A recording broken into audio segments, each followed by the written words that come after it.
কোনো রেকর্ড বইয়ে নাম তুলতে নয়, উদ্দেশ্য নয় সামাজিক যোগাযোগ মাধ্যমে ভাইরাল হওয়া। ঢাকা থেকে সাইকেলে করে 200 কিলোমিটার পথ পাড়ি দেওয়ার এই গল্পটা এক অসহায় বাবা।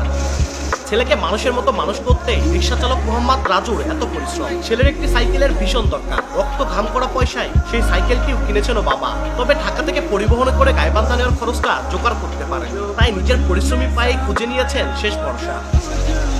ছেলে রিজওয়ানের জন্য কেনা সাইকেল সমেত বাসে করে আসার জন্য 3000 টাকার প্রয়োজন ছিল রাজু, তবে পকেটে সাকুল্যে 2500 টাকা। আপাত দৃষ্টিতে মনে হতে পারে 500 টাকা এমন, তবে ওই 2500-এর মধ্যেই যে পরিবারের ঈদের খরচের সমীকরণ মেলাতে হতো রাজুকে, তাই 200 কিলোমিটারের কষ্টসাধ্য সাইকেল যাত্রা সিদ্ধান্ত নেন তিনি। আমি চিন্তা ভাবনা করিয়া খাটিখুটি করিয়া কিছু টাকা সংসারে দিয়া তারপরে কিছু টাকা আমার পোলার লাইগা ব্যবস্থা করিয়া আমি একটা দুঃখ করিয়া একটা ছোট সাইকেল কিনছিলাম হাউস করিয়া। সাইকেলটা বাড়ি নিয়ে আসার জন্য আমি আবদুল্লাপুরে আসলাম চরিয়া।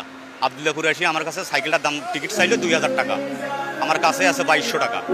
এই 2200 টাকা দিয়ে যদি টিকিট করি তাহলে আমার ভাই পোলাপান খাবি গিয়ে সাইকেলটাও নিয়ে যেতে পারবো না।